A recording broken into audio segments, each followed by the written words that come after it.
Have you ever found yourself lying in bed at night, staring at the ceiling, wondering why sleep doesn't come as easily as it used to? Maybe you've had a long day, even a good one, but the moment your head hits the pillow, your thoughts come alive.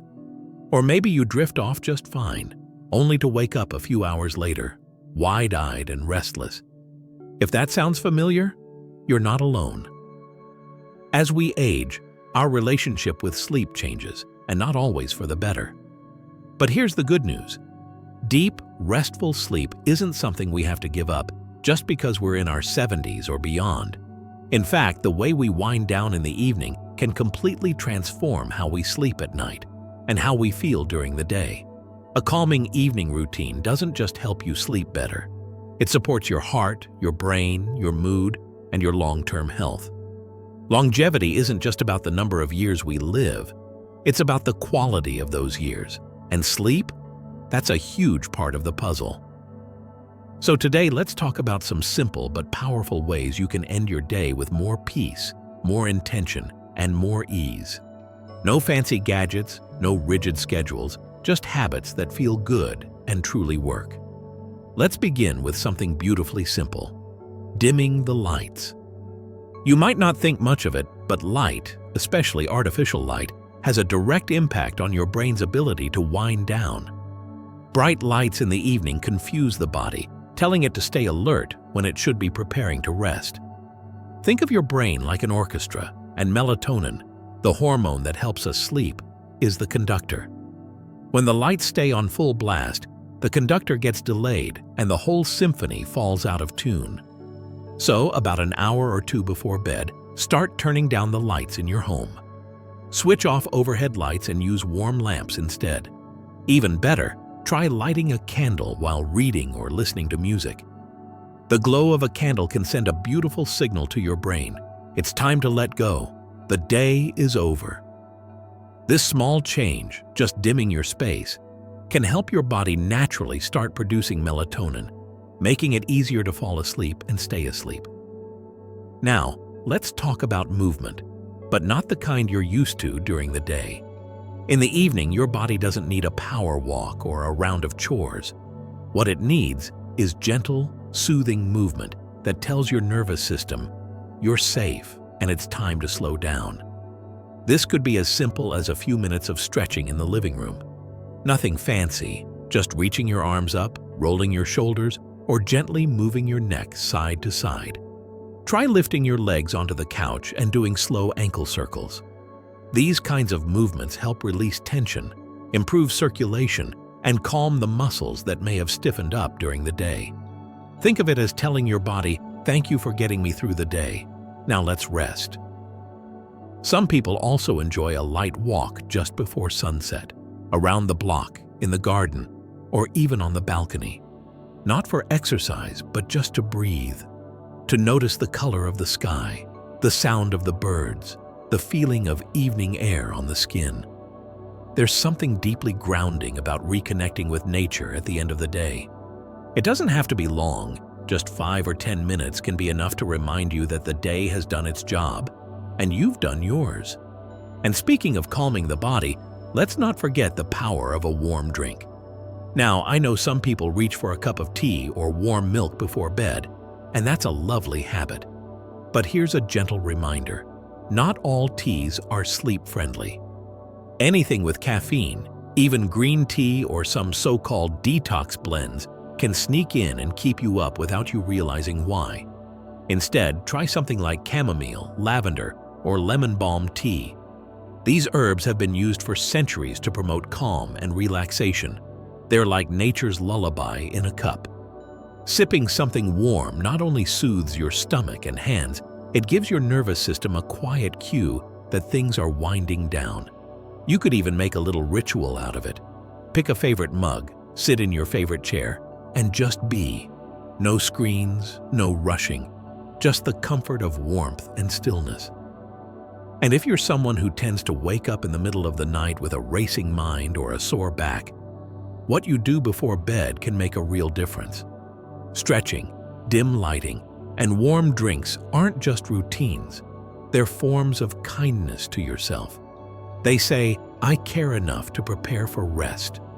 That intention, that gentleness, it carries into the night and into the next day. As we move forward, there's one more thing I want to highlight. The way we prepare our minds is just as important as how we prepare our bodies. And it starts with something many people overlook entirely: what we allow into our thoughts before bed. If you've ever gone to bed feeling mentally wired, even when your body feels exhausted, then you already know how powerful the mind can be in either welcoming or resisting sleep. And often, what we choose to focus on in that quiet hour before bed sets the stage for how peacefully we rest, or how restless we become. That's why I want to talk about something simple, but incredibly powerful: limiting mental clutter in the evening. We all carry thoughts, worries about the past, things to do tomorrow, conversations that didn't sit quite right. And sometimes, just as we lie down, those thoughts start rushing in like an uninvited guest knocking at the door. Now, we can't always control what pops into our head, but we can choose how we respond. One of the most effective habits I've seen, especially for folks in their 70s and beyond, is setting aside just 5 to 10 minutes before bed to offload those thoughts onto paper. Keep a little notebook by your bedside, nothing fancy, and when your mind starts to swirl, write it down. Not to solve it, not to organize it, just to get it out of your head and onto the page. Some people call it a brain dump. I like to think of it as tucking your thoughts into bed before you tuck yourself in. You don't need to carry them all night. You can come back to them in the morning when your mind is fresh and clear. And you'll be amazed how freeing it feels to release that mental weight before you rest. Another way to help the mind unwind is by choosing what we consume right before sleep. Many of us have gotten used to watching TV or scrolling on our phones in bed. And while it might seem relaxing in the moment, these screens are actually very stimulating, not just because of the bright light, but because of the content. News stories, dramatic shows, loud commercials, they all activate the brain when we should be guiding it towards stillness. Instead, try creating a wind-down window. At least 30 minutes before bed, turn off the TV and put the phone away. Let the world go quiet. You might listen to soft music, a guided meditation, or even an audiobook with a gentle narrator. Some people love listening to nature sounds, rainfall, ocean waves, or birdsong, because they create a soothing rhythm that invites calm. And if you enjoy reading, this is a beautiful time to revisit an old favorite, something familiar and comforting, not something that keeps you on the edge of your seat. The goal isn't entertainment, it's peace. Now, let's shift a little, because sometimes what keeps us awake isn't mental stimulation, it's physical discomfort. And one of the biggest culprits, especially as we get older, is the bedroom environment itself. Think about this. When was the last time you really assessed your sleep space? Is your mattress still supportive? Are your pillows helping or hurting your neck? Does your room feel cool, dark, and quiet enough? Aging bodies are more sensitive to temperature, noise, and even the texture of our bedding. If your room is too warm, your body struggles to enter that deep, restorative sleep. So try keeping the bedroom slightly cooler. Around 65 to 68 degrees Fahrenheit is ideal for most people. Use breathable, natural fabrics for your sheets and pajamas. And if outside light or noise is an issue, blackout curtains or a white noise machine can work wonders. Also, don't underestimate the power of scent. A few drops of lavender oil on your pillow or a diffuser with calming essential oils like chamomile or sandalwood can signal to your brain that it's time to settle down. Smell is a direct pathway to the brain's emotional center, and it can gently shift your body into a more restful state. Another often overlooked part of evening wellness is connection, not with a screen, but with yourself or with someone you love. A simple conversation before bed can soothe the heart more than any pill or program ever could. You might take a few minutes to sit quietly with your partner and share one thing you appreciated that day, or call a friend just to hear their voice. Or, if you live alone, speak kindly to yourself. Yes, talk to yourself the way you'd talk to a dear friend. It might feel silly at first, but those words matter. Say something like, "Today, I did my best, and now I deserve to rest." It's amazing how much more peaceful sleep feels when you end your day with compassion instead of criticism. And that brings me to something you may already sense in your heart. Healing isn't just physical, it's emotional. Many people over 70 carry a lifetime of memories, some joyful, some painful. And the quiet of night can sometimes bring up old feelings. That's why these routines matter so much. They're not just about sleep. They're about feeling whole, feeling safe, and feeling cared for. By you, for you. You don't need to do everything at once. Even picking just one of these habits and practicing it consistently can have a profound impact over time. The key is consistency, not perfection. Think of your evening as a soft landing, a gentle glide from the energy of the day into the stillness of the night. And remember, the body hears everything the mind says. If your routine ends with kindness, your sleep will echo that softness. Your heart rate will slow, your muscles will loosen, and your breath will deepen. That's not just comfort, that's longevity, that's health. Now, as we continue forward, there's still one more piece of the puzzle to explore, one that ties all these habits together and helps create a sense of meaning at the end of every day. There's something truly special about how the day ends. It's not just the closing of another chapter. It's a chance to reconnect with yourself. A quiet pause, a moment to ask, how did I show up today? Not with judgment, but with curiosity and care. One of the most powerful habits you can build into your evening routine isn't something you buy or prepare. It's reflection. And for many people over 70, this simple act brings both peace and purpose. Now, I'm not talking about over-analyzing every decision or reliving stressful moments. I'm talking about choosing to focus your attention gently on what went right. What brought you joy? Who made you smile? What small thing did you accomplish, even if it seemed insignificant at the time?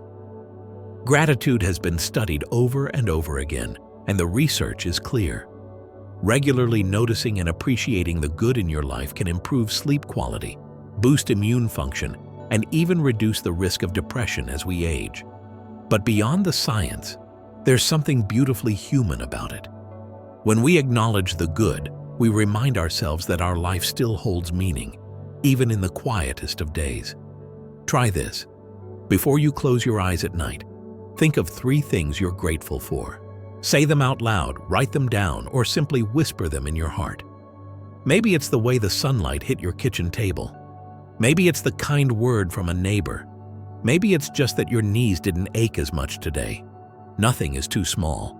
And if you like to make things visual, consider keeping a nightstand jar. Each evening, write one little thing you're thankful for on a slip of paper and drop it in.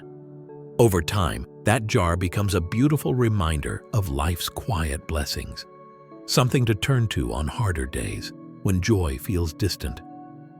As we bring all of this together, I want you to think of your evening not as an ending, but as a return to self, a return to stillness, a return to the deep inner wisdom that you've carried your whole life. So many people rush through the day, trying to do more, fix more, prove more. But you've already done so much, and you're still here, still learning, still evolving. That alone is worth honoring. Creating an evening routine over 70 isn't about following someone else's rules. It's about listening inward and choosing what nourishes you.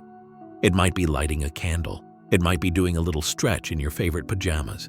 It might be journaling or sipping tea or simply sitting quietly by the window and watching the stars blink into view.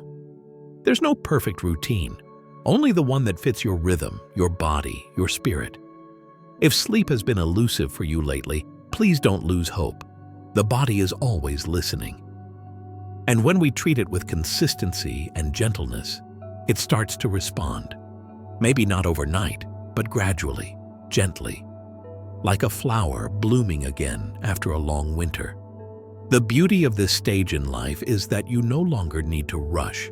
You can slow down and savor what really matters. and you can start tonight. So take a breath. Feel your feet on the floor. Maybe even smile a little, knowing you're choosing to care for yourself in the most essential, honest way there is, by ending your day with intention. These routines, dimming the lights, moving gently, quieting the mind, creating comfort, and practicing reflection, aren't just habits. They're acts of love. And when you do them, you're telling yourself, I matter, my rest matters, my health, my peace, they still belong to me. Even if your day felt messy or incomplete, you can still choose to close it with grace. And I promise you this, when you end your day in alignment with calm, clarity, and care, you wake up differently. Your body feels it, your heart feels it, and over time, so does your health. So tonight, as you begin your wind down, I hope you remember, you are worthy of deep rest. You are worthy of waking up refreshed. You are worthy of living every day and every night with meaning and comfort. And if this message resonates with you, I'd love to hear from you in the comments. What's one small thing you do at night that brings you peace? Or what's one new habit you're willing to try this week? If this video helped you, give it a thumbs up so others can find it too. And if you'd like more warm, practical tips on aging with strength and grace, don't forget to subscribe. We're building a community here, one that believes in living fully at any age. Because it's never too late to start feeling better, never too late to create a life you love. Here's to peaceful nights, strong bodies, and joyful mornings. Here's to living your best life, one evening at a time.